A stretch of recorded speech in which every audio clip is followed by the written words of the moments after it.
Welcome, ladies and gentlemen, to the Film Club podcast, where every month we deep dive into a different aspect of cinema, directors, genres, actors, or franchises. It doesn't matter, because it's always fun at the Film Club. I'm Dean. I'm Becky. And this month we are going through the trends of 90s horror films. And this week we're talking about the 90s horror film that changed everything. The Blair Witch Project. That's right, the Blair Witch Project, directed by Daniel Myrick, something like that, and Eduardo Sanchez, released in 1999. And for this film, we have a guest. We do. Why don't you introduce yourself? Thomas Edward. I'm back very soon. Sooner than I usually am. Usually? Yeah, usually it's like several months, but it feels like I was here like a couple weeks ago for 2001. Yeah, 2001 was only released like 2-3 weeks ago? Something like that? Wasn't that like maybe a month? Maybe? We're rounding the month mark. Yeah. But that was our longest episode up to this point. I'm so proud. And he's going to try and outdo himself this week, everybody. No. 5 hours on the Blair Witch Project. That would be like if you guys did like another Kubrick month in the future, where if I get to talk about Clockwork Orange, then it might rival that. Like, or if you just like, if we're just gonna talk about Star Wars as a whole, we'll be here for days. Oh, that I can believe 100%. Yeah. Oh yes, no, we just do the Rogue. We just do Rogue One. That's it. It's just Rogue One, and it's just Thomas's minute by minute breakdown of why that movie is trash. Not trash, but overrated. Agreed. Everyone thinks it's like the greatest thing since Empire, and it's not. And the only good scene is at the very end when Vader shows up in the hallway. The last 30 minutes is really, really fucking good. I feel like people ride the high of that last 30 minutes and equate that to the whole movie. That low-key parallels a lot of my experience with Blair Witch. Really? Like, low-key parallels a lot of my experience with this movie. Don't be wrong. Like we're gonna get into it, but on the Rogue One thing, because I've only seen Rogue One like in the theater, and that one time we went. The one time we went, I think it was for your birthday. And Rogue One, happy birthday to me. Happy birthday. I really liked Rogue One in the theater, but it's all you think about it, you're like, Well, it's also how I really liked Last Jedi when we saw it in the theater, because it was all, again, her birthday, and we had a great dinner. We went out. It was a lovely day. Saw the movie. I'm like, man, this is wonderful. And then I rewatched the movie later, and I'm like, God damn it, Dean! You just had a wonderful day. This movie's kind of trash. I mean, and then we had a 2.5 hour podcast. I was sitting at our wonderful dinner, just like, what was that? No, that was that was Halloween Ends. No, that was like come back from Nam. Yeah, that ruined dinner, because I was just like, what the fuck was that? Yeah, Why did they do that to me? I approach Star Wars differently now. I'll just enjoy all of it, even the not as great stuff. And like, whatever, just... Well, it's because fine. There's a lot more not so great stuff coming every year. Well, it isn't that. It's just... fuck it.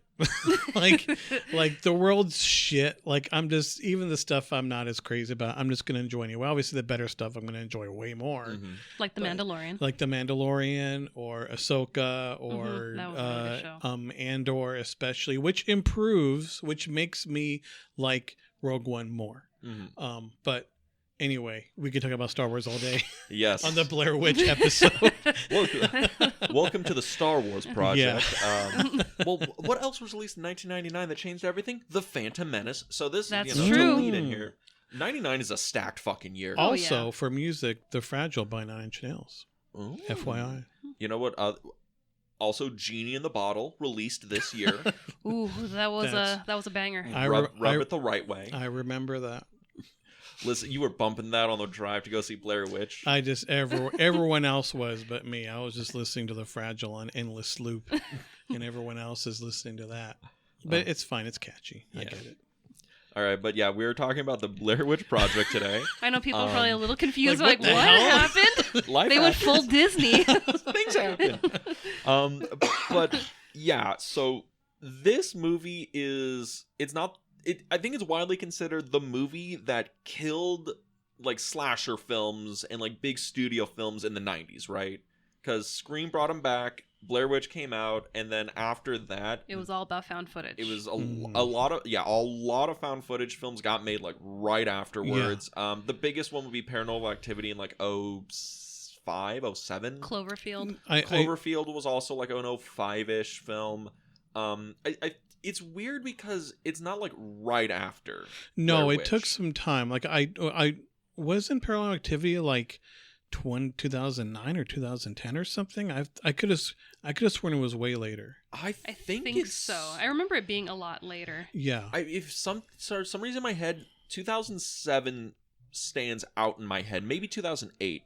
But Blair Witch is considered like a pivotal film of like the horror that genre started of the 90s. that started, especially like you said, the found footage trend, I guess. And Paranormal Activity was 2007. I am a fucking god. You said 2005. I Yeah, said you did. 2010. Quiet, We you. were both like we were both on the outside. I saved it at the end there.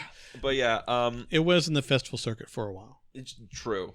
And well, that's the other thing. Like, I feel like the 90s, the story of the 90s is the big birth of like the indie film market. Like, what is it? Clerks, El Mariachi, Reservoir Dogs, all early 90s films. It basically, this movie blew up Sundance, and it opened the doors to a lot of like really, really low budget indie films to become popular. It pretty much kind of killed the slasher genre that Scream brought back, and ushered in kind of the next wave of horror films to come after it. Because there's a lot of like found footage films that come after, but also just more low budget. Me and my buddies are going out with some not so great equipment and making a horror movie, and then we'll hope it blows up like Blair Witch did. Yeah.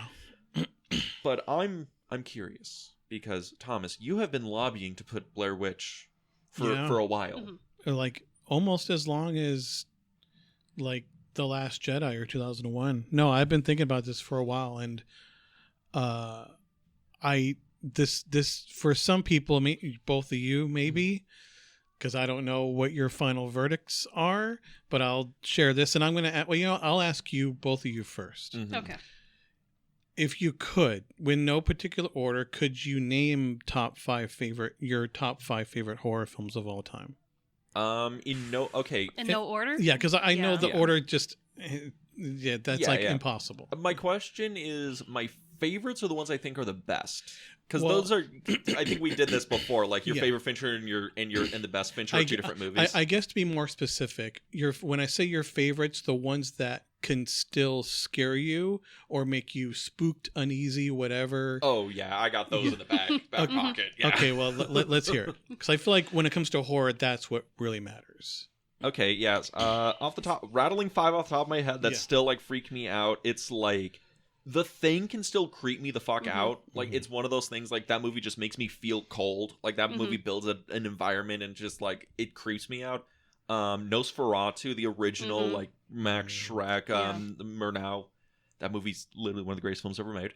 The Exorcist makes me feel profoundly uncomfortable for 2.5 fucking hours. Texas Chainsaw Massacre, which I'm always like, Texas Chainsaw is like, whatever, it's slashy, it's goofy, and then you watch and it's like, I really don't want to go to bed right now. Which I only recently saw Texas Chainsaw. Really? What? Not for any real reason. Not like, I don't want to see it. It just never occurred to me. But my girlfriend, Nicole, she was like, can we watch it? I'm like, yeah, let's watch it. Like, finally. And because she already saw it. Yeah. And like, even I told Dylan that he's like, he had the same reaction. She's like, what? You just recently watched it? I'm like, yeah. And of course, it's incredible. So I just thought you'd know that I only. Dean's only going to mildly blow a gasket over there. Yeah, but not for any real reason. Like just like how like when I was a teenager, I never listened to Smashing Pumpkins, despite my music taste, Nine Inch Nails, Tool, yada yada. Yeah. Not for any reason. It just wasn't on the list. So I saw it late. Very late. Dean's still reeling. Yeah, Becky, you go ahead. All right, Yeah. I got 4 before I blew a gasket. 4. Okay, so let's see. Poltergeist. That one scared the crap Great out of pick. me. I've only seen Great. it once. That's how much it scared me because I saw it at a young age. Oh yeah. Let's see. Nosferatu, because dude is creepy. Yeah.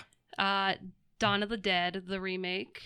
Fast Zombies yeah. scared the shit out of me. You had nightmares about that movie for years. Really? And then I finally saw it in the theater on accident With me. with him. Yeah. Accident. Oops. Like, how do you? Literally, oops. It was a thing where AMC, I think it was last year or the previous year, they were doing $5 horror movies. Oh. And it was like a mystery horror movie, and they were not budgeting it, but they were marketing it with, it might be, was it Halloween Kills? It was Ends? Halloween Ends. They were like, one of the mystery movies could be Halloween Ends, and if that was it, then you would have seen it like 3 months before the movie premiered.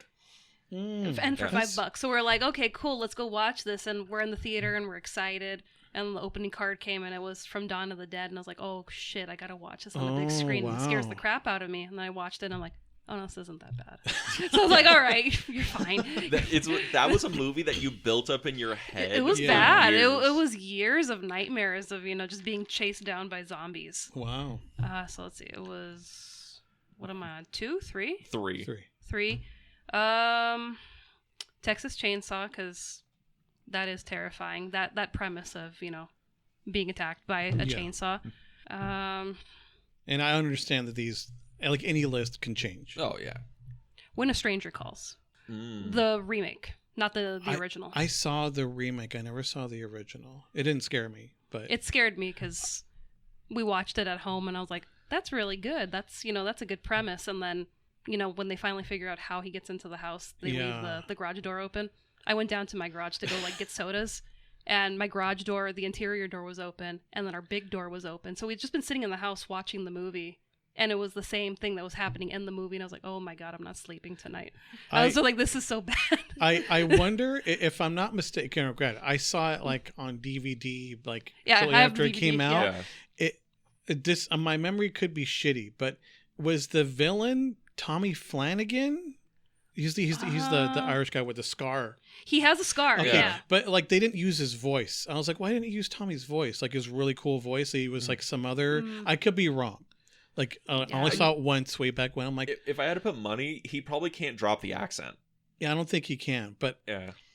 and I'm like, well, it was easy paycheck for him, I guess. Just showed up at the end, him getting Yeah, taken because away. the rest of the movie is just it's all, her. Yeah. Okay, so now. Sorry, wait. You said 4. You gave Yeah, you 4. had What one was, more. what I was had your one 5th? more.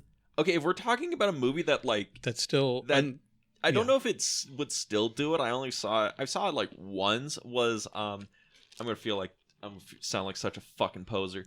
Sinister, for the sole purpose of I own like old 8mm like home video footage stuff from, because my grandma was born in like 1930 something. Yeah. And we have all the old home videos and the old projector or whatever, and I was going through all that shit and I was like, oh, there's a movie on like Netflix at like 11 o'clock at night, Sinister. I'll watch a horror movie as I go to bed. And it's going, and it's the whole like there's all this footage and all that stuff. As that's going on my table in my room is the fucking projector and the box of like film shit, and I'm like, nah, I kind of psyched myself out watching that movie and seeing that shit. But that's the other movie that I remember Sinister, freaking me out. interesting. Yeah. The other ones are like really profound. That one just freaked me out because I psyched myself out. You for know it. what? That's enough. I mean, you just saw it once. I call that one, thanks to Red Letter Media, Bagul the movie. Yes. Because and I think they even in their review of it way back when they said that Bagul, like the demon, like he just looks like a member from Slipknot, and and I'm a Slipknot fan, and I'm like, yeah, it's just it didn't scare me, but. I know for a fact if I rewatched it probably wouldn't, but I'm also like, Dean, you're never going to rewatch that movie. Let's be real here. I get the Don't play that association game. too. All right, well, good picks. I guess mine again, no particular order. The Exorcist. Yeah. Still unsettles me. I refuse to watch that. She does. I've tried for years. I have to watch it once a year, so I have to. More power to you. Yeah. The Shining still makes me uncomfortable. Yeah. Oh fuck yeah! No, I'd put The Shining instead of Sinister. No, I'm fucking high. you already locked in. I know, I already locked in. Fuck. That could be in your top 10. Oh, easily. Honorable mention. Yeah. You know how let's change that? Just changed. Rosemary's Baby is on there, mostly because I try to watch it in the context of I don't know this is a horror movie. Like, just imagine you're seeing it for the first time and you have no context. No one's told you about it, no trailer. And just as things unravel, like, what is she crazy? And just, The Thing is another one. The Thing still makes, especially with the whole cosmic horror aspect of it. And I will say this is on there. It's in my top 5. Really? It might be in my top 5 favorite horror movies as well. As far as like, if I'm going to put them all into one list, I put the Blair Witch on there. If you were going off to the desert island and you needed to grab the 5 horror movies, this is going to this the bucket. This is definitely, and especially with how I watched it last night, because I was unaware. So I guess I'll ask, what were both of your first viewings? Was this your first time watching it? Last night was my first time watching it. Great. And you said this was your first time in a while. In a while, because I watched it in preparation for like a different film, but it was like I half watched it. I was just cleaning my room, and this movie you cannot half watch. No, honestly. You have to be present. No, you have to really immerse yourself. Yeah, I mean, because I watched it last night like how you're supposed to watch it, where I turned all the lights off and I just put it on at like really late, and I was like, all right, let's vibe, yeah, and it was interrupted by the Dodgers winning baseball game, and the fireworks just took me right out of it. Yeah, I was getting interrupted by my foster cat that I've been watching, just running around like crazy. So yeah. So how did you watch it, Becky? Well, I couldn't turn off the lights completely because I have a black cat, so I need to make sure that cat doesn't come flying at my face and give me a heart attack while I'm watching. You have a void, I get it. Yes, I do have a void that likes to attack me. Yeah. But I watched it with dim lights and focused in on the movie, and I don't know if I should give my cards away so soon or if I should wait till the end. That's up to you. She fucking hated it every minute. No, that's you with my picks. You hate all my movies. Wrong. You know what? I'm curious. What did you think? I enjoyed it. Okay. Wasn't as scary as I had built up in my head over the years. I'm low-key kind of surprised you liked it. Again, you hate everything that I like. So wrong. All right, so Dean, what did you think of the Blair Witch Project? Yeah.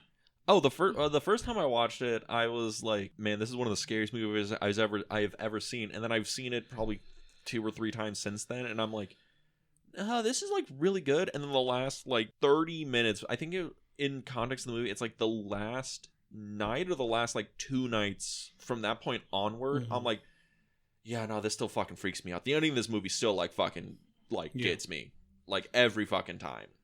But no, I think the movie's a fucking masterpiece. Oh, okay. So good. Yeah. Okay, so I guess to be technical, what format did you each watch it? Did you pay for the Amazon streaming thing? Did you have a physical copy? I still got my fucking shitty artisan DVD, the first run of this fucking movie. Okay. I watched it on Peacock. Okay. As God intended. Yes. Kubrick be proud. Yeah. So I found out about this recently. If you watch it on streaming, most likely you are seeing a cropped version of it. Really? So the original is a 4:3 ratio. The original. It did feel like it was really tight on some scenes. Okay, so and the cropped is adjusted, quote unquote. It's not. It's just cropped to fit the 16:9 aspect ratio of most of our TVs, computer monitors, and everything. And so I'm curious. So you said you have a DVD, right? Yep. So there's a chance you saw the uncropped 4:3 ratio. Oh, I know I did. It was the boxy square, yeah. Okay, so and there's a chance that you, Becky, saw the cropped version because did it fill up your whole? It filled up the whole screen, and then it was really, right on them in some of the scenes. I mean, don't get me wrong. There's some parts of the movie where it's supposed to be right up on them. Yeah.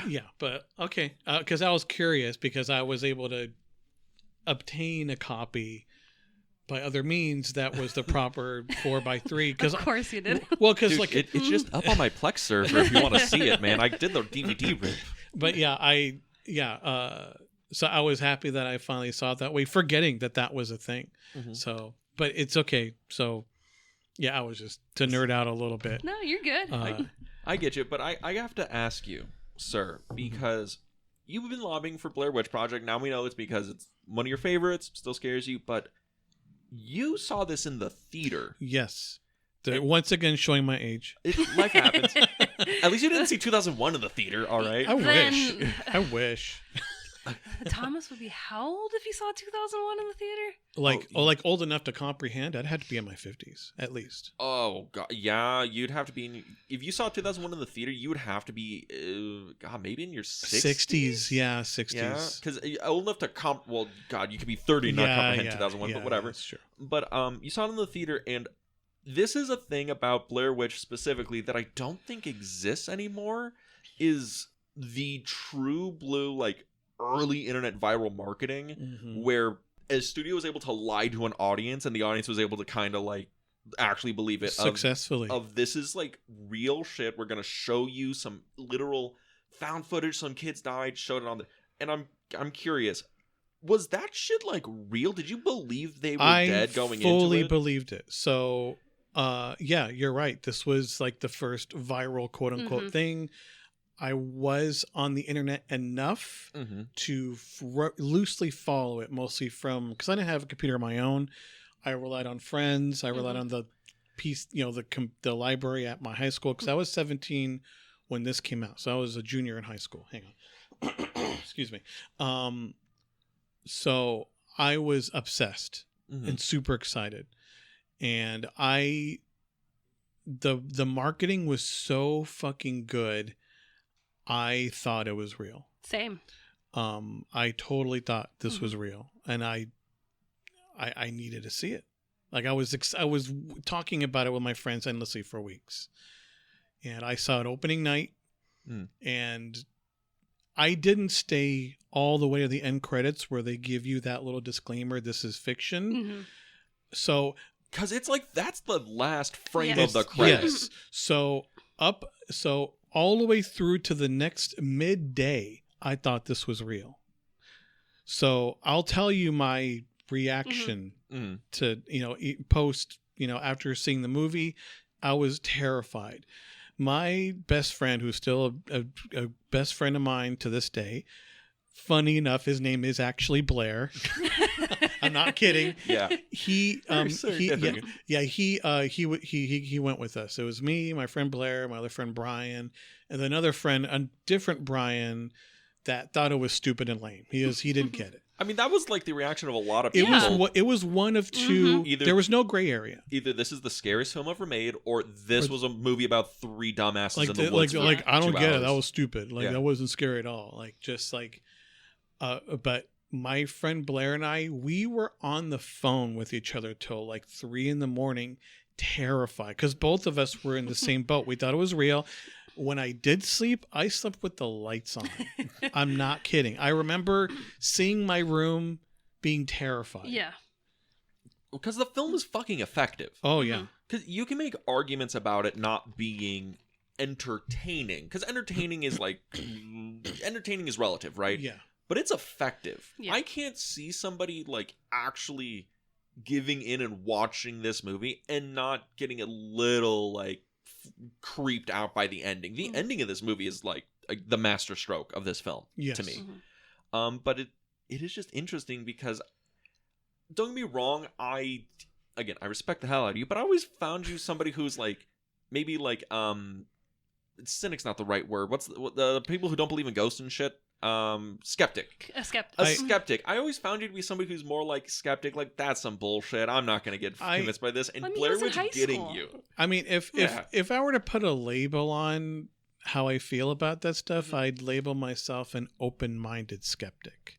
Okay. Like I am skeptic, but I have experienced enough shit that I'm like, maybe there is something that we don't understand or shouldn't understand. So it really depends. Like that's why I'm like, and even the things that are even more using this word loosely, unrealistic, I can still put my mind in that spot as if that's a possibility. Yeah, well, for movies, that's like a crux of it, a suspension of disbelief. Yeah. I just thought it was like interesting that the marketing was so good that like did you just buy in cold turkey for it? Yes, I bought in fully, like, and then, I was obsessed even afterwards. I bought the poster. I remember where I had the Blair Witch poster in my room. I drew the symbol of the little stick person. I remember I drew, it went along with my goth state of mind in high school perfectly, because I had like, You were a goth? I was a goth. I was a full. I was mostly goth in high school. I remember I drew it in red. I painted it on the back of my black backpack, and there was some other student behind me at school like, oh, that's the devil shit. You're gonna go to hell for that. My God, what a time to be alive. Yeah, I'll never forget that. The 90s was a wild time. The fact that somebody would see it like, you're going to hell. Yeah. Now, when I went to high school, somebody would have seen that and been like, fucking poser. God, you probably don't even like smoking. An asshole. He didn't say it to me. He just said it out loud. Well, he was with friends behind him, and he said it out loud, but I didn't react. I just smiled, but I remember like seeing his face as I was leaving, and I'm like, he was a total fucking jock. Like he fit that. If this was an thing. 80s movie, yes, he would have been dead in the last act. Yeah. He was a total 90s jock who just fell right into my goth bait on the back of my backpack, I guess. Yeah. Oh God. But that's fucking wild. Because again, I find like the Blair Witch as a movie is an incredibly effective movie, but everything around it is also just so fucking wild. Because like the guys who make this movie, Myrick and Sanchez, they were like fresh out of college, like film students. And they rented a bunch of fucking like horror documentaries of like hacks in or like true crime docs, and they're like, dude, I wonder if we just like made something like this and like, fuck it, yeah, we'll just like get a bunch of actors, throw them in the woods, and like freak them out and film it. Yeah, because that's like a weird like philosophical thing of how much did they direct, because the script they gave the actors has no dialogue. It's more an like outline, bullet point, mate. Just like your character is going through this right now. That's it. Yeah. Like just like, yeah. Because they just gave the three actors, Heather, Josh, and Mike, like the camera gear, the sound gear, showed them how to use it, and said walkie-talkies, I think a GPS, and just said, all right, go out into this fucking park. There you go. And you have 8 days to get us footage, and we'll unseemly freak you the fuck out. And then they made it for like 20 grand, and it made $250 million. It's insane. It is the fucking dream. Yeah. It's the fucking dream. And then returned one of the cameras back to get money. Yeah, that is how low budget this was the digital camera they returned to Circuit City. Also how old this movie is. They returned it to Circuit City. R.I.P. Circuit City. I remember Circuit City. You were fun. Oh boy. Yeah, it was fun. Sam Goody, another one. Blockbuster music. Oh, yeah, Blockbuster music. This is probably the most Tower 90s Records. movies we've talked about this month. And especially considering what I know you guys are also covering. So yeah. Like, I Know What You Did Last Summer isn't as 90s as the Blair Witch Project. It's... Fuck, I saw that in theater too. God, that came out before this. Because I Know What You Did Last Summer is trying to be a throwback to, like, 80s slashes, but whatever. Yeah. It's ripping on Scream, too. Yeah, but the Blair Witch Project, like, where do you want to get started with this? Because the plot's loose, to say the least. Because, again, it's more like an outline of a story...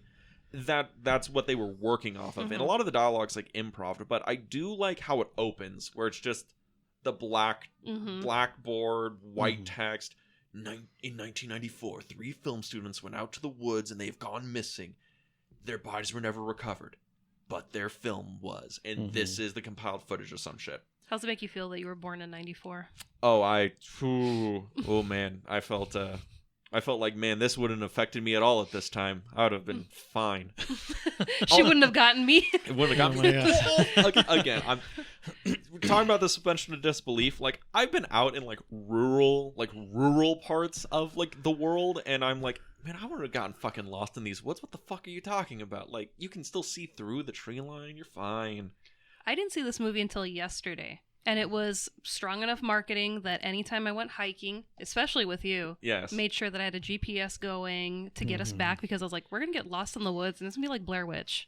Do you want to know something that's just going to like break the reality of this movie is like where they were actually filming? I don't think they were more from 100 yards from a road in any direction. Yeah, they weren't that far. I think they filmed it in like a park, and not like a national park, like a like a park Mm-hmm. in like Maryland. This stupid movie. The magic of movie making. Magic of movie making. It's the Jaws effect. Yeah, we filmed this in our backyard.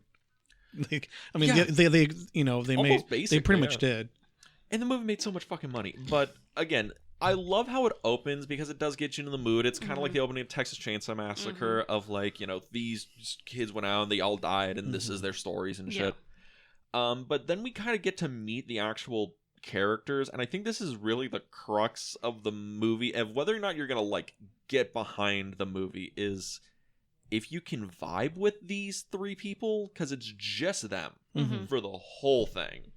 Well, I mean, you have the interviews in the beginning when they're talking to people about the lore of the Blair Witch, which is also very effective. Like, it sets the tone for the events that happen to them later on. Because I guess the whole premise of the movie is that it's these three college students, right?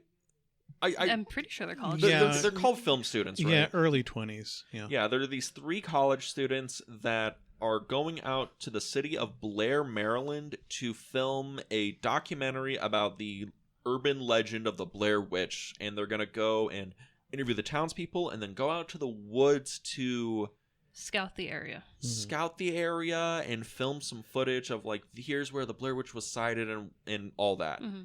And it is led by Heather, who is the director of the project, right? What do we think of Heather? Because she was the one who got a lot of shit for this movie, and is also like the most iconic character from this film easily. She's on the poster. She's on the poster. She has the most iconic scene of the film.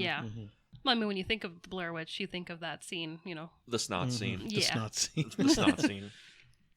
But what do you think of Heather?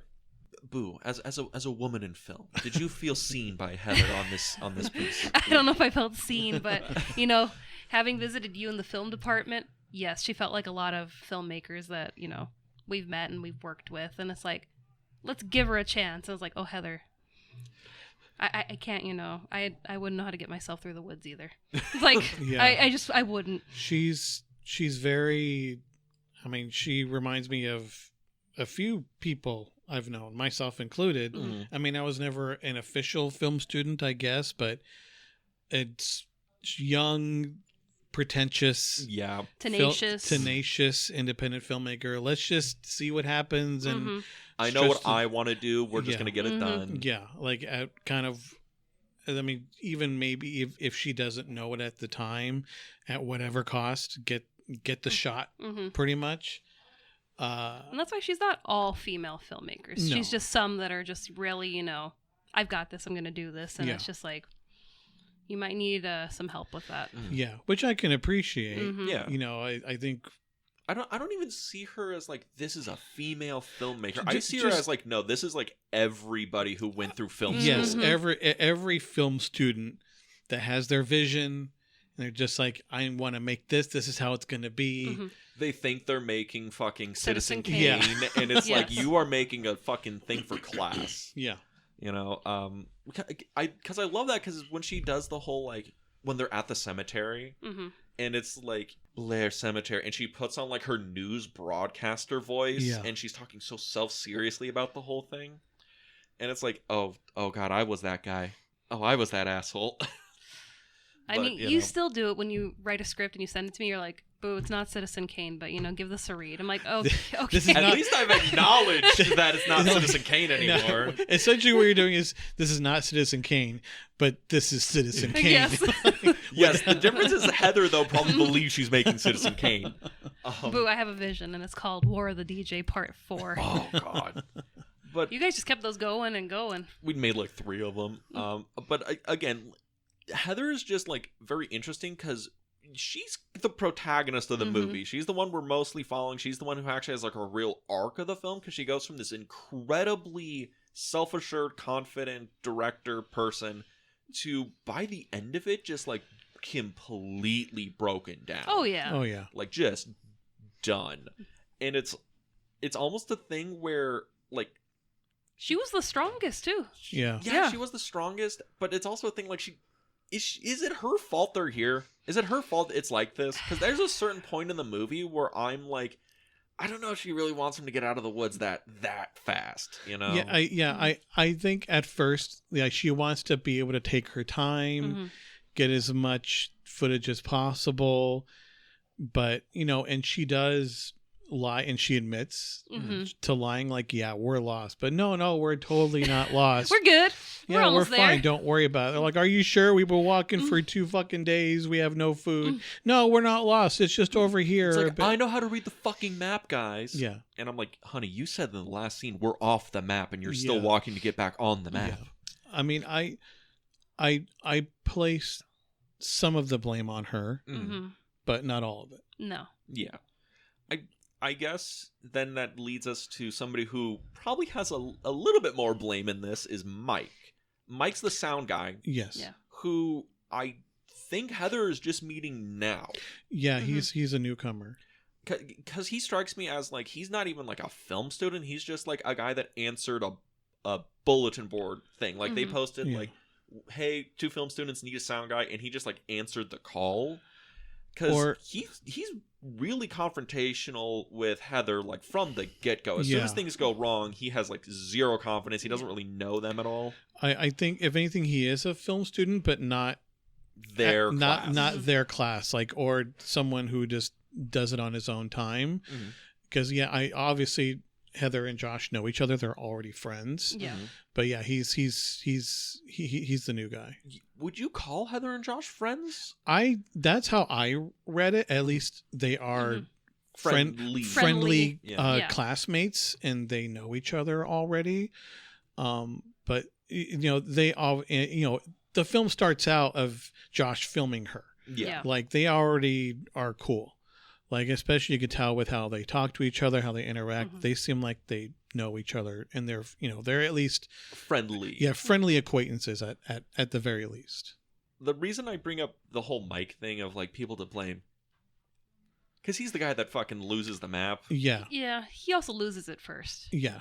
Yeah, he starts to lose his shit pretty quickly. At least externally. Yeah. Like Heather's, she's lying. And she's trying to keep it together. Heather's in denial. Josh is going full bore, like, internalized death spiral. Yeah, and Mike is just screaming. Yeah. Like, no, that's a perfect way. Like, Mike is, I'm fucking pissed. We're all fucked. And you're right. Josh is like, I'm going to cry over here for 5 minutes. I already know we're done. Like, and Heather's like, no, we're totally good. We're good. We're good. Like, just, I mean, of course, as time goes on, they each crumble apart. That would be Dean. Dean would be Heather. It's fine. It's all fine. Oh my God, we're being hunted down every night. It's totally fine. What is it? When we were filming something out in the middle of bumfuck nowhere at night, right? God. Yeah, that's right. Yeah, which that was great because that was the. Boo! I'll be home by like 10 o'clock. 3 o'clock rolls around. 3 o'clock in the morning. Yeah, I don't know what happened. Lots of awful things, but that is like, because we've been on like movie sets before, or like. We call them movies, like on shit production sets before, where it's like they're in the kind of the middle of nowhere. It's just like the cheapest thing you can get to film. But that one, we had to go up through the mountains, and we like lost phone signal for a while, and we're just on a ranch, and you look around and there's nothing in any direction other than this one ranch house. There's no bathrooms. Yeah, we could have been stuck out there. Yeah, if somebody blocked the light truck actually like blew that fucking tire and just got stuck at the end. All right, we're all camping out here tonight, and we'll see what happens tomorrow. Yeah, and I'm like, in that situation, I completely understand. I totally get it. And then it's like, you're Mike in this movie, because there's a point when they're lost and he's like yelling at her, and she's like, you agreed to this, and he's like, I agreed to a scouted out shoot in the woods. I agreed to shit that was planned out carefully, not let's just wing it in the woods of all places. Yeah. And the winging it, easy vibing thing. Then there's Josh, who in the movie for the first half of it is like pretty chill. He's super chill. Super chill. And then there's a point like halfway through where he just gets to be the meanest motherfucker to Heather. He gets nasty. Yeah. I mean, I get it, but he does get. I mean, considering the circumstances, I get how each of them kind of go at each other. Like, I get it. Apparently, that's something that was built in editing, because even in the first half of the movie, he was like a dick through most of the movie, and then they built it in editing to be like, no, we'll make Josh the nice one. It ends up being a slow build in the end, which I like. These three are all like the perfect example of like, man, I have met all three of you. Yep. All three of you people. Exactly. I was thinking the same thing. I'm like, I feel like I know all these people already. It's creepy. Yeah. Like all the good qualities, all the bad qualities of them, but it's like, this movie is like perfect if you're like a film student in college, because you're like, I've never felt more seen by this production. Exactly. Not the spooky ghost shit, just like not knowing how meters and feet work on your fucking lens.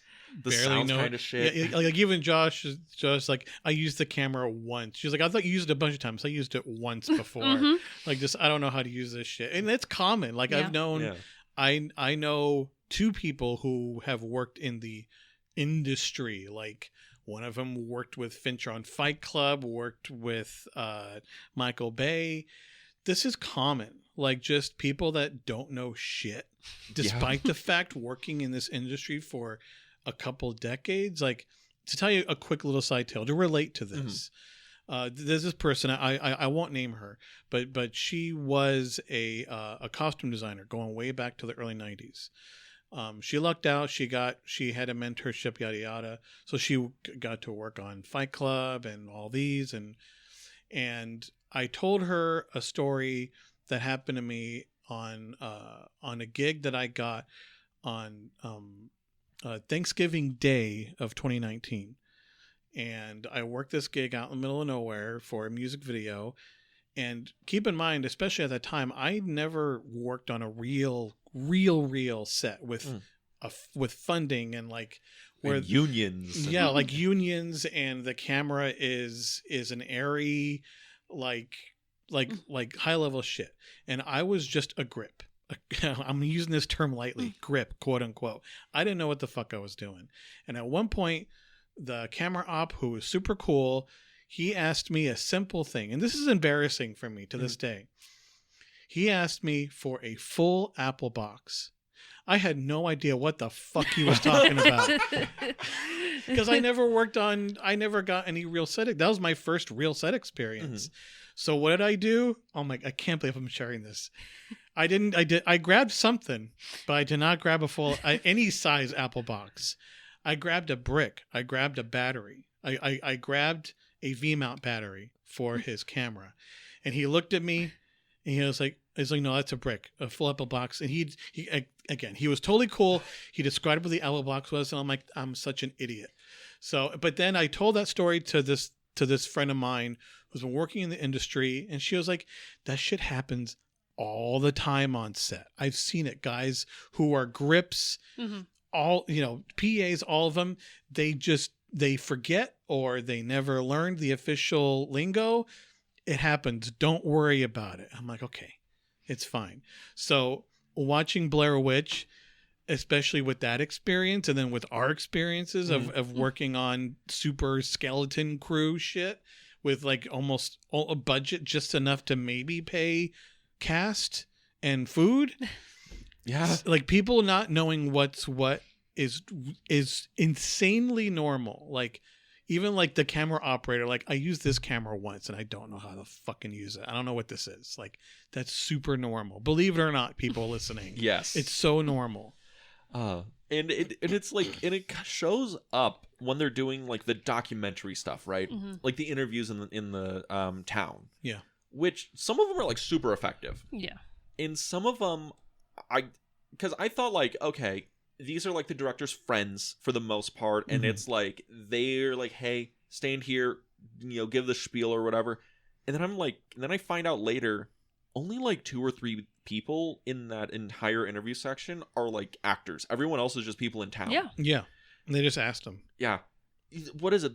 I think the most famous one is the mother and her daughter that she's holding, and the woman is like, I just saw these kids were making a movie and they were asking people to be in it and no one did it. And I was like, I'll fucking help them out. They're from like some college. And she just made all that shit up on the fly. It makes it seem that much more real.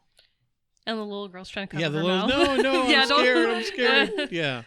And it's like very effective, but it's also a thing when you're looking at it, you're like, oh yeah, these guys are just they don't really get it. When they interview the old lady and half of it's out of focus. Yeah.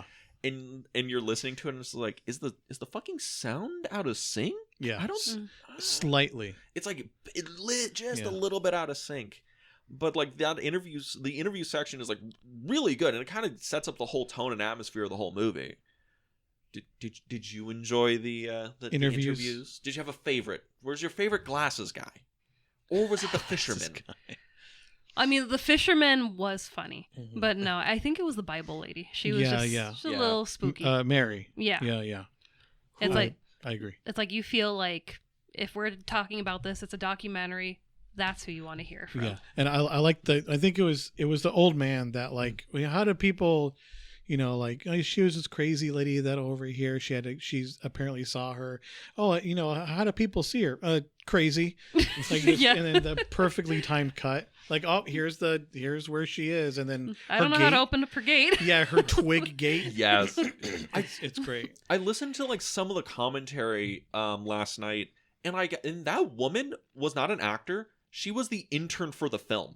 I didn't know that. Yeah, She was like, I don't think she was an actor. She was somebody who was going to like the college that they were recruiting from. Mm-hmm.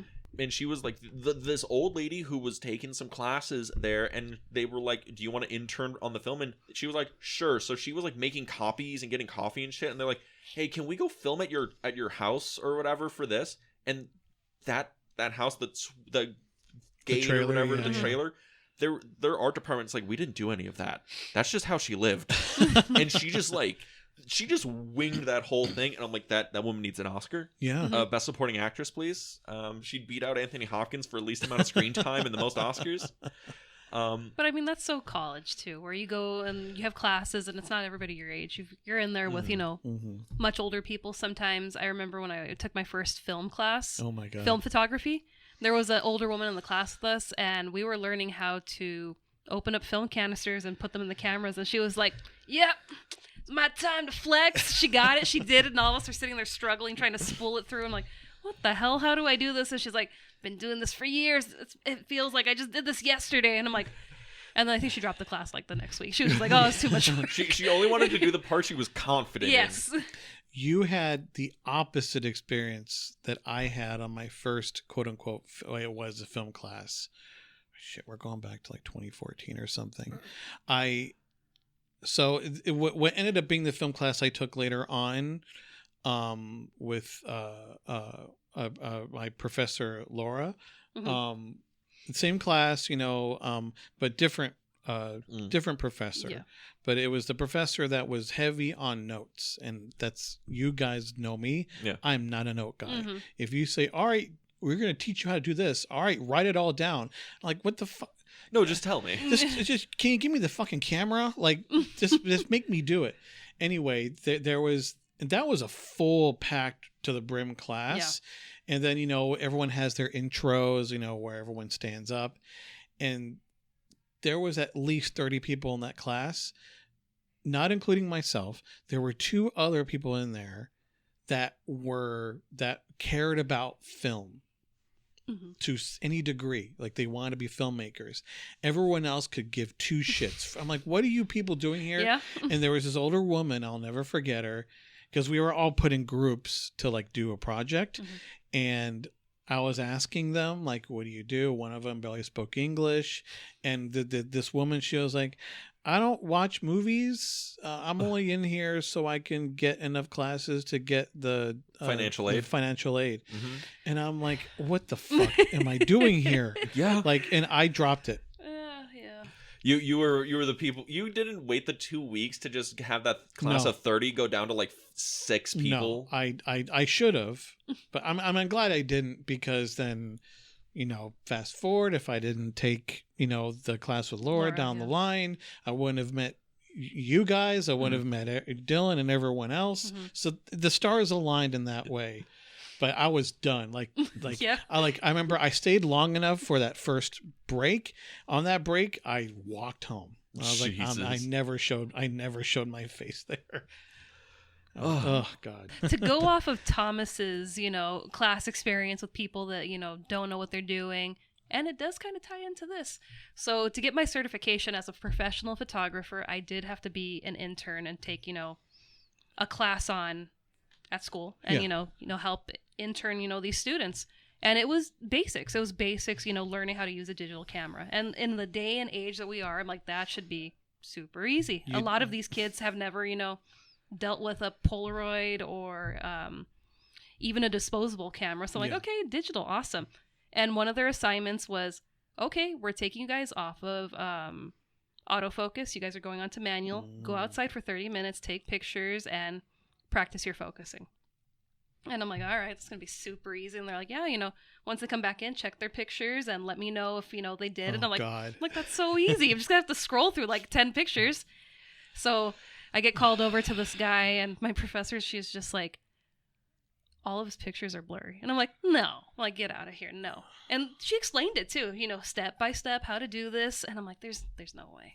So I go over to him and I'm like, okay. I'm like, so what's the problem? And I'm like, well, let me see your camera. We had the same camera. And I'm like, okay. I'm like, well, I shoot on this camera every day. And I'm like, so what did you do? And he goes, well, I just took the pictures. And he's like, but things, kept moving. And I'm like, well, did you focus it? And he's like, well, I tried, but things kept moving. And I'm like, no, like, did you focus, the lens? And he's like, well, how do you do that?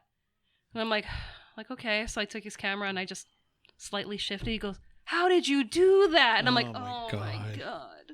You can figure that shit out on accident. Yeah, by just, lifting up the camera to take the picture and you just graze the lens a little bit and, oh, hey, it cleared up. Yeah.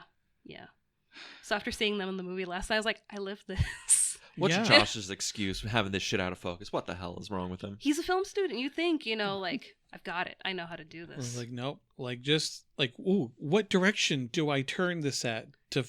I have for my lenses, I have a kind of phrase I started off using so I know which way does what, and it's clockwise closer for my lenses. So if I turn it clockwise, that means it's going closer, the focus the focus is going to be closer to me. That's what I use. I know there's lenses where it's the opposite. Yeah. So that's what that's been my. So for anyone listening, depending on the lens, obviously, or if you're using a follow focus, then it's the opposite depending on what side you put it on. So everything's fucked. So again, this episode's fucked. Yes, right? Yeah. So again, to emphasize the whole point of this little conversation, it's okay if you fuck up. Yeah. Again, going.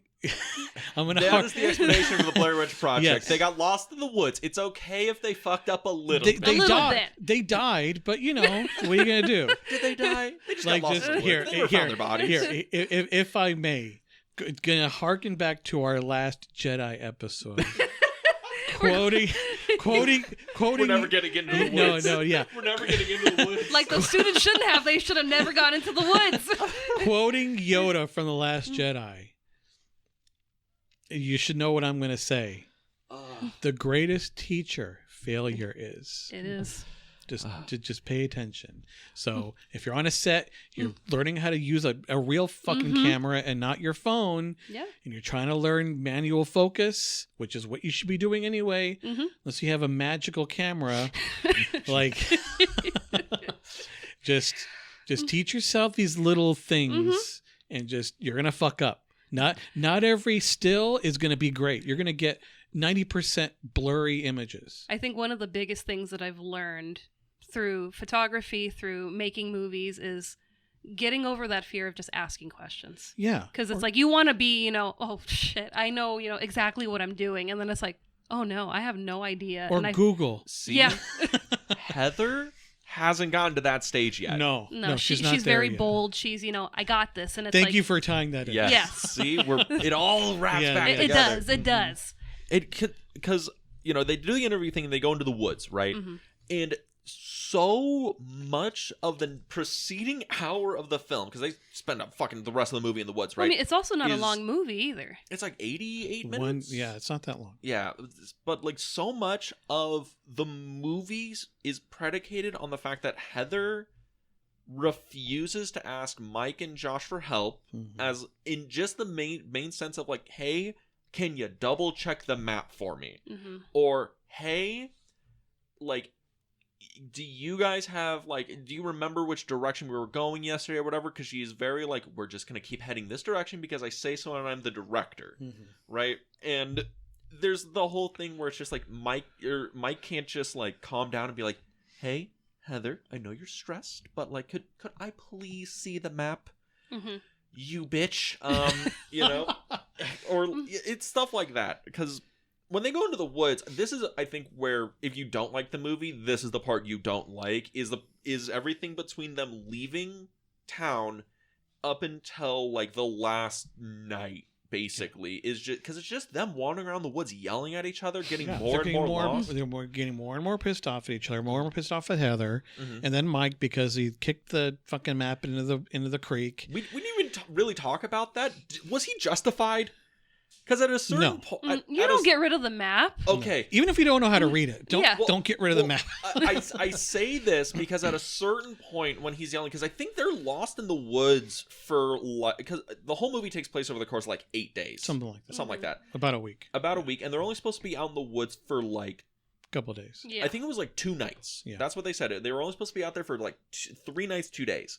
Like one day, hike out, camp, wake up, hike out, see where they're going, hike back, camp, leave, right? And they're out there day 4 or 5, and then he kicks, and then he just admits like, "Hey guys, yeah, I took the map last night and tossed it." And like, "Why the fuck did you do that?" And he's like, "Because we've been wandering for 4 days in the woods, and that map has not led us anywhere other than more lost. So either the map is wrong and we're on bad information, or you are purposely fucking with us, Heather. Or there, fan theories. The Blair Witch, whatever this entity is, it does even if they knew how to read the maps perfectly, they were this Blair Witch entity, whatever. There's even like some theories that they were like caught in like this vortex and they were just stuck on a loop. Like, and yeah, sure. Yeah, it's fun.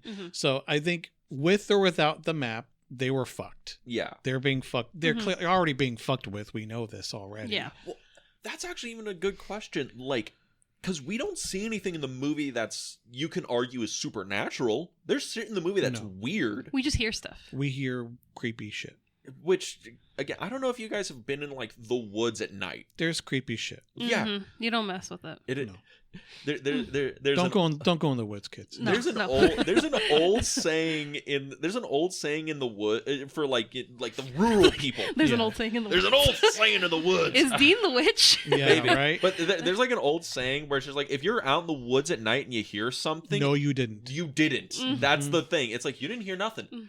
Because it's like, yeah, if you hear something in the woods, either it's something that is looking for you and you don't want it to find you, or it's something that's lost and you don't want to find it. Yeah. So you didn't hear Dick in the woods. There was the previous time I watched this, I had a thought, and I Googled to see if I could feel validated to any degree, whether or not you could survive 8 unbroken days in the wood with nothing but a knife. No, I would have been like Josh, like how the one scene where he's like, he lays down like in that next to that bush. He's like, I'm just gonna lay down right here.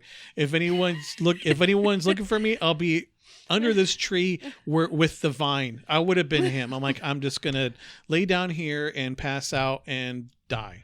I have a question. I have a question about Thomas would that. be like, there's no coffee out here. Dead. Yeah. I have a question about that, but I'm gonna let you finish your thought. But I'm gonna remember this. I thought, especially with what happens to Josh, and then what they hear in the last scene, like they hear him yelling back, like Heather, like just like help. Yeah, I'm like, is this a skinwalker? Oh God, is this or is it or a Wendigo or something? Yeah. A cryptid that allegedly has these abilities. It's the jackalope. Yeah, or a mimic. It is the jackalope. Yeah. jackalope. I love that shit. Or you know, like a mimic. Yeah. Mhm. Like, and there were some people like, is it this? And I'm like, oh, yeah. So, sorry. No skinwalker behind No, you. no. Behind you. Thomas no, looks his phone- spooked. his Like, phone just what's going off. But yeah, I just, yeah, it made me wonder. Did you have thoughts like that? Maybe. Well, I mean, because we don't see the witch at all. Yeah. It's like it could be anything. It could be anything. I mean, you don't see anything in the No. film. Which I love. That's why I was saying, Yeah. this is very much the Jaws effect, where it's your imagination. Yeah. And it's like, I kind of like that, where it can just be anything. Do you think it would have been better if we saw something? That's what I'm asking. I have a little bit of trivia for this movie because it's full of trivia. Yeah. I already know what it is. Yeah. Me too, but Exactly. Yeah. Well, for the I'll- audience. For We the all know. audience. You fucks. So, Dean thinks There- he knows shit. He does there's it. so I think it's night 4 or 5, right? Because I think it's the first time something starts like fucks with the tent. When they Yeah. run. Well, Yeah. yeah. First they hear the kids and the baby, Mhm. and Yeah. then they start shaking and they fucking gun it. Yeah. I guess to give everyone context, because like we can't go beat by beat for what happens in the woods, because they yell at each other, they get more lost, they hear weird shit, they yell at each other, they get more lost, they hear weird shit. Yeah. That is the 90% of the movie. Yeah. But on night 4-ish, they hear some shit, shakes the tent, they freak out like, oh god, fuck, and they bolt out of the tent and they're running in the woods, and Heather is like, oh my god, we're running, Yeah. running. What the fuck is that? And then yeah. she yells, what the fuck is that? Her voice cracks, she's freaking out, and like whoever's running with the camera doesn't turn enough to see what the fuck it is. Because they're legitimately terrified. They're legitimately terrified because the directors, Myrick and Sanchez, they didn't tell them what they were gonna do for the whole movie. They gave the actors, here's the stuff, here's what you're supposed to do each day, and we're just gonna fuck with you to like get you scared. And they're like, all right, cool. God, they should. Ooh, if this was made now, like all of them canceled immediately. But if they turned 3 inches to the left, they would have seen one of the directors wrapped head to toe in like toilet paper and like rags, like a mummy and like a spandex jumpsuit around, because it was supposed to look like a vaguely like white spectral It's the Mummy figure of in the Maryland. wood. Watch out. Yeah, because the idea was it's supposed to be this weird white spectral figure out in the woods, but I'm like, if they turned, I would have been like, why the fuck is the mummy I here? would have started laughing. Right? It's the thing, like, if you saw anything, it would either be like, well, that's fucking goofy, or it would take you out of the movie to the point where you would almost like want to pause and go back and like, what the fuck is that? That doesn't look right. It's a guy in toilet paper and rags. Like, I mean, I know there's people that feel like, oh, we should have seen something. Yeah. But I have to. I'm going to say this, and I'm calling out my girlfriend because she said this. She was like, it would have been better if we saw a little something. And I'm like, I'm sorry, you're wrong. It's better that we don't see anything. Yeah. I agree. it works. Because your imagination is the most scariest thing. Yeah, unless you don't have an imagination, then True. Then Well, you're then- fucked. people out then over you're there. just scary. Yeah. Well, we know that I'm not being a dick. Well, maybe a little bit, but we know there's people out there that don't. Well, that was again the whole crux of when the movie got released was people thought it was either greatest horror film ever made or this movie's utter dog shit. Yeah. Because it was so different than all the other horror movies coming out, because the horror movies coming out in the 90s were like slasher films or like ghost story movie like The Haunting or some shit, or like Bram Stoker's Dracula, Frankenstein, big like they're monster movies or slasher movies or whatever, but you saw a thing. Right? This movie is like, we're not even going to show you the shark in the third act. Nope. We're just going to have people run around the woods, and it's literally just like, the thing about this movie that works, that's scary, is the performances from the actors involved. Is what sells it. Yeah. And that is all it is. There's no other effect of the movie. I mean, but you're right. It is mostly that, but also after Josh disappears. Yes. And then the package they get the night after. Mhm. But again, it is a lot of, so we see something. Like, I mean, especially when we get to all like the stick figures. Yeah. That's terrifying. Yeah. I got chills again watching it. I'm like, oh, fuck.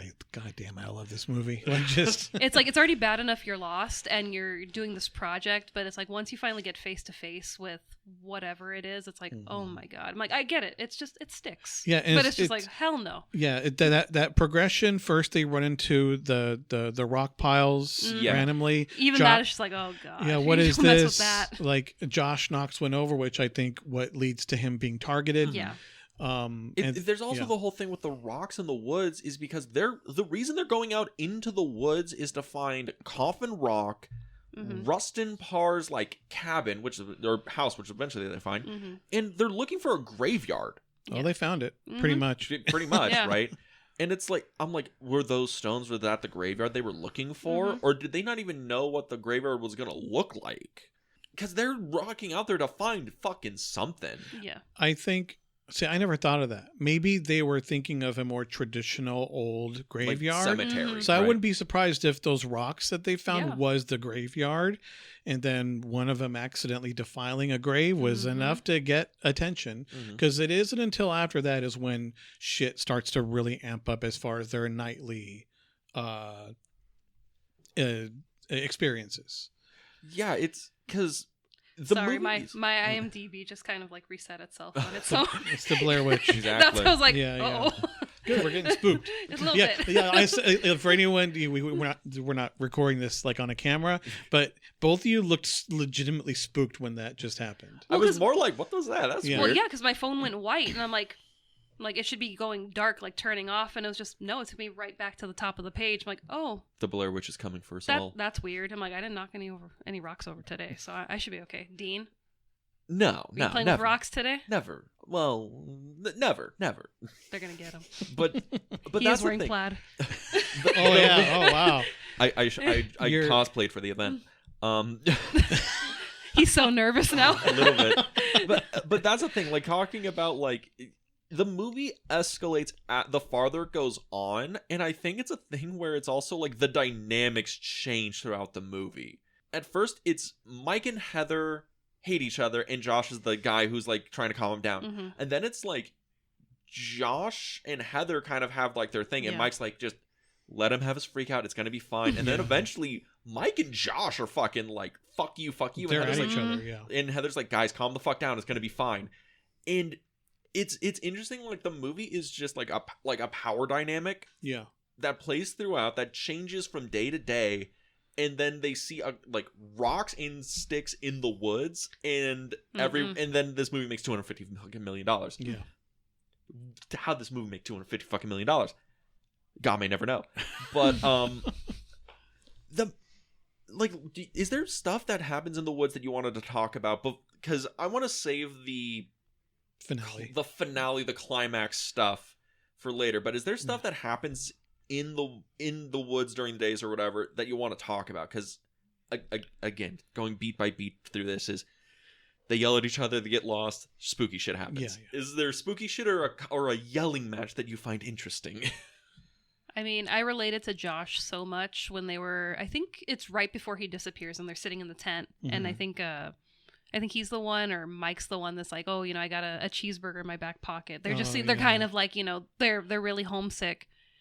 And then Josh is like, I could really go for some mashed potatoes right now. And I'm like, Mom's mashed potatoes. I'm like, my guy, I could always go for some mashed potatoes. And even lost in the woods, I'd still be, I will find my way home to get to mashed potatoes. Yeah. Well, that's a thing about the production of the movie, is because they sent, the directors and producers sent the actors out into the woods, and they would give them food every day, but they would give them less and less food every single day. So the tension to a certain degree is real between them. They're irritable, they're cold, they're wet. I think the last 2 days, it was the only food they got was like a power bar each, a banana each, and then like a gallon of water. Yeah. And that was it for like the last 2 days. So the last 2 days when they're filming and they're all like really pissed and they're thinking about food, that is not acting. That is reality. That is life. That is life. But Mr. Thomas, do you have a favorite moment? Shit. I would say when they find the figures. Yeah. Most, I mean, when you before you see them, I think you hear Mike say, "There's voodoo shit all over here," like they're freaking out. But then when you see him, you're like, "What the fuck?" Yeah. Like just like, because I feel like horror in general really works when you buy into the situation, where you put yourself in that situation. And I understand the people, even go way back to when I saw it. Like I said, we had one friend who was like, that was stupid. That wasn't scary. With like, I got motion sickness, which I understand. Oh yeah, it's a lot like, of a lot of shaky cam. Yeah. Like super shaky cam, because it's amateurs that don't know what the fuck they're doing. And it's also kind of the point of the format. Yeah, so You know? I feel like it works, but again, just like I think this is like day 4, day 3. Day 3 or 4. Like, because that's when that's after they accidentally desecrated one of the stone mounds, and like just they run into that, and then they're like, let's get the fuck out of here. And she's like, wait, here I come. I'm coming. Yeah. Here I come. But she's still fucking let filming. me pan over a little bit more. Yeah, yep. Yeah. How many times have each of us experienced that, especially as quote unquote filmmakers? Like, hey, still have more time. Still have more time. No, you don't. Let's get the fuck out of here. We're not out yet, guys. Yeah. We're not out yet. Call, Yeah. what is it? Taillights are 8 o'clock. It's 7:55. I got 5 minutes left. Yeah. Oh God. If I had to pick a moment, I mean, because they get more intense as the nights progress, but I think that one is when you're like, oh, shit's getting real. It's definitely where the movie finally keys into like we're a horror movie, guys, and not like I don't even know what you would describe it before that happens, as just like a hangout drama, pretty much survivor drama. Yeah, like I'm wondering when it turns into a horror movie. I'd say that maybe is that before the tent shaking? It's Yes, before. It's before. Okay. Yeah. I don't know why I thought the tent shaking was before they find the figures. I think it's that night.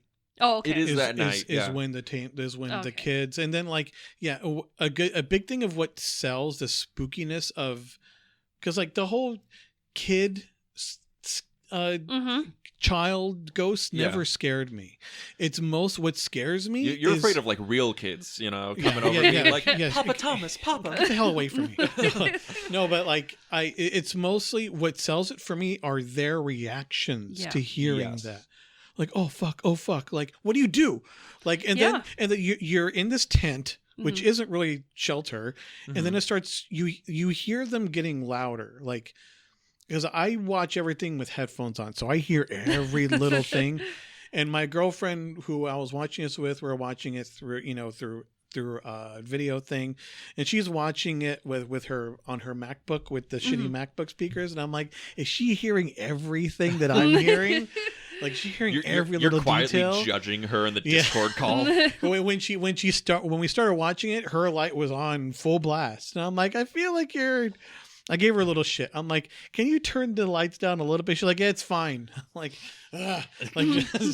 but no, just sound is super important. Yeah.